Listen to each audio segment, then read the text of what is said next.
Трамп согласен на кредит. Оккупанты думают, что подходят к Часовому Яру, а в Луганске раздаются взрывы. Обо всем этом расскажу подробнее в эфире «Нехта». Самые важные и интересные новости. Бельгия будет расследовать российское вмешательство в выборы в Европарламент.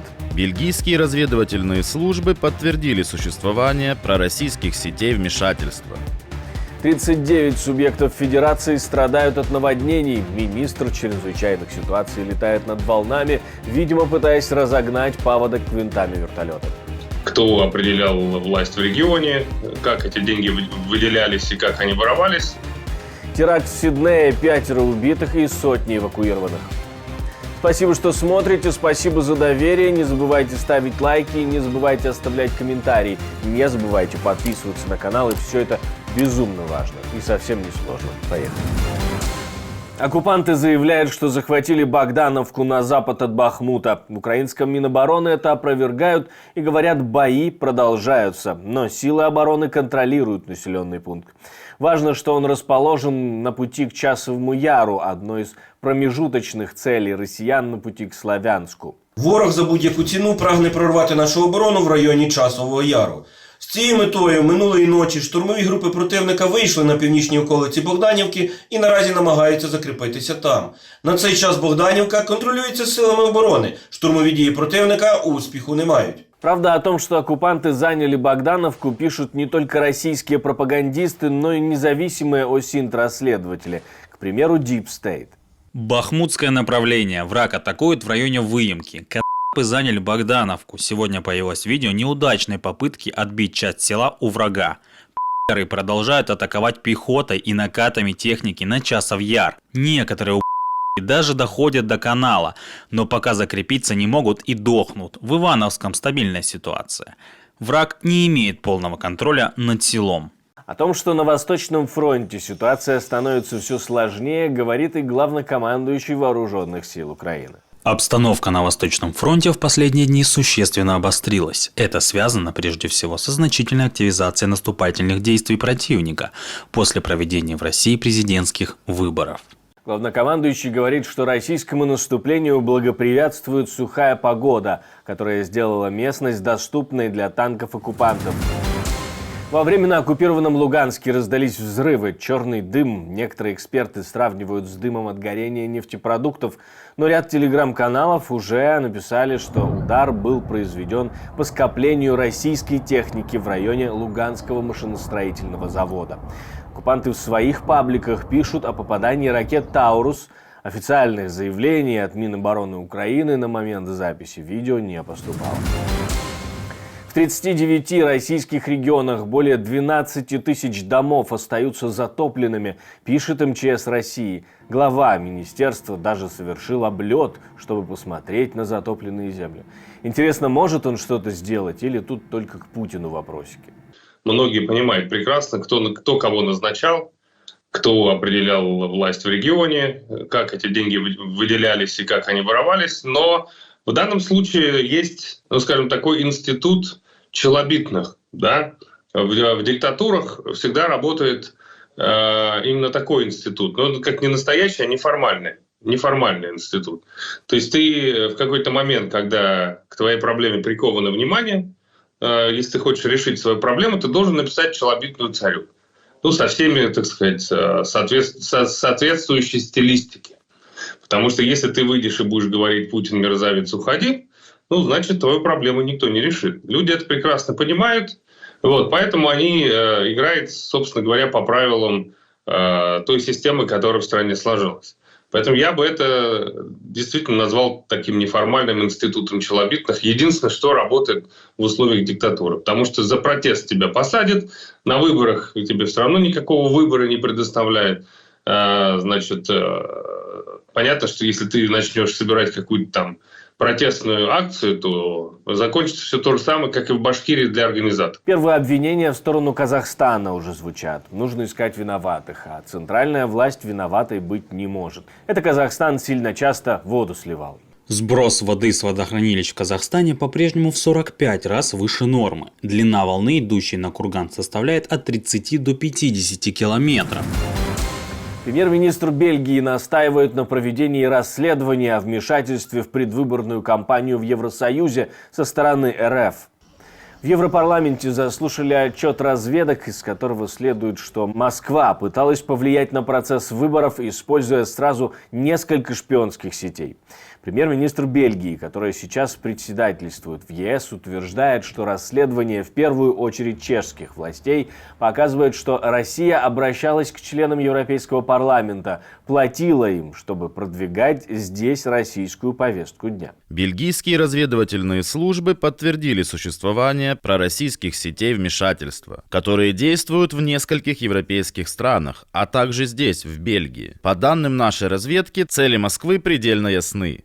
Цель состоит в том, чтобы помочь избрать больше пророссийских кандидатов в Европейский парламент и укрепить определенный пророссийский нарратив в этом институте. Цель очень ясна. Ослабление европейской поддержки Украины служит России на поле боя. И это реальная цель того, что было раскрыто в последние недели. Премьер-министр говорит, что вмешательство происходило в Бельгии, но средства распределялись и передавались за ее пределами. Брюссель просит Евроюст срочно собраться и обсудить этот вопрос. Кроме того, требует изучить, насколько мандат Европейской прокуратуры и мандат Бюро по борьбе с мошенничеством может позволить расследовать подобные угрозы, исходящие из-за пределов Союза.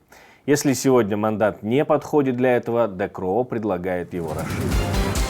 Теракт в Сиднее. Мужчина с ножом напал на посетителей торгового центра. В полиции говорят о 5 пострадавших. В конце концов, застрелили нападавшего сотрудники полиции. Несколько сотен людей эвакуировано, есть несколько раненых. По официальной информации, которая известна на момент записи видео, нападавший был один. Но правоохранители говорят, что операция продолжается. Русская служба BBC пишет со ссылкой на полицию Нового Южного Уэльса, что, цитирую, критический инцидент начался с того, что в Бонди-Джанкшен мужчина открыл стрельбу. Конец цитаты. Двое очевидцев рассказали агентству Reuters, что слышали стрельбу тоже. На видео стрельбу не видно и не слышно. Обо всех деталях читайте в нашем Telegram. Со всеми обновлениями будем знакомить вас именно так. Трамп согласен на кредит. Заявил он об этом, как всегда, своеобразно на встрече со спикером Палаты представителей США, которого Трамп, к слову, похвалил. Говорит, цитирую, «хорошо работает, справляется с работой в очень сложных условиях». Конец цитаты. Что касается законопроекта о помощи Украине, мы рассматриваем его прямо сейчас. Мы думаем о том, чтобы сделать его в форме кредита, а не простого подарка. Мы продолжаем раздавать подарки в миллиарды и миллиарды долларов. Мы думаем об этом. Но для меня важнее шаги Европы.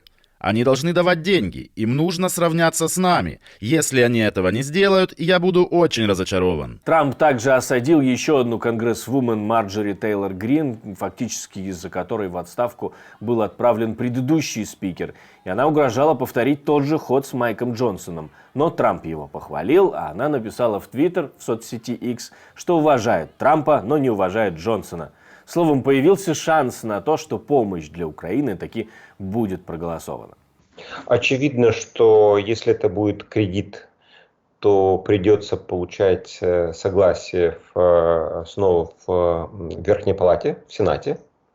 Но я думаю, что это как раз не займет много времени, потому что там будет поддержка и демократов, и республиканцев. Если демократы согласятся с таким вариантом, то в этом случае решение будет принято в считанные дни после того, когда за него проголосует Палата представителей, потом Сенат, и потом этот документ попадет на подпись Байдена. Очевидно, что кредит это лучше, нежели ничего, поэтому Украина будет заинтересована в получении оружия, в том числе и в кредит. Просто когда речь шла о ленд-лизе, то это тоже кредит. Кредит, только там ряд нюансов есть с использованием этого оружия. То есть там оружие по ленд-лизу, оружие, которое может быть возвращено по завершению военных действий, оно должно быть возвращено. Как раз кредит этого не предполагает. То есть то, что передается нам, оно передается нам на постоянной основе, а мы уже должны рассчитываться в денежной форме. Поэтому тут, в определенной мере я бы, может, сказал, что для нас кредит более выгоден, нежели ленд-лиз. Почему? Потому что оружие нам будет нужно и после завершения войны, так как угроза со стороны России никуда не денется на протяжении многих десятилетий. Очевидно, что Украина не будет иметь возможность погашать это за свой счет. Просто у нее не будет в условиях разрушенной экономики, разрушенных предприятий и так далее, у нее не будет возможности гасить этот кредит. Поэтому расчеты и американских законодателей, которые сами об этом говорят, что компенсировать все должно быть за счет тех активов, которые заморожены, российских активов, которые заморожены в США и в Европе. Поэтому это лишь вопрос, в какой мере и как будет происходить процесс, чтобы эти активы были направлены в том числе, выплаты этого кредита. Поэтому это тоже будет интересная тема. Причем она же интересна еще в каком контексте. Евросоюз, определил, что он выделяет 50 миллиардов не в кредит, которые должны выплачиваться на протяжении нескольких лет Украине. И там отдельно фонд на поддержку Украине вооружения тоже не в кредит. Поэтому в этом плане кредит от США будет выглядеть несколько не очень красиво. И это тоже, кстати, один из факторов, который может определить ситуацию, когда часть той помощи, которая будет выделена со стороны США, она будет все-таки на кредитной основе, а часть на безвозмездной.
Спасибо, что смотрите, спасибо за доверие. Жду ваших комментариев, лайков и репостов. Это важно для того, чтобы нас становилось больше. Не забывайте подписываться на наши каналы. Но у меня на этом все. До встречи и хороших вам новостей.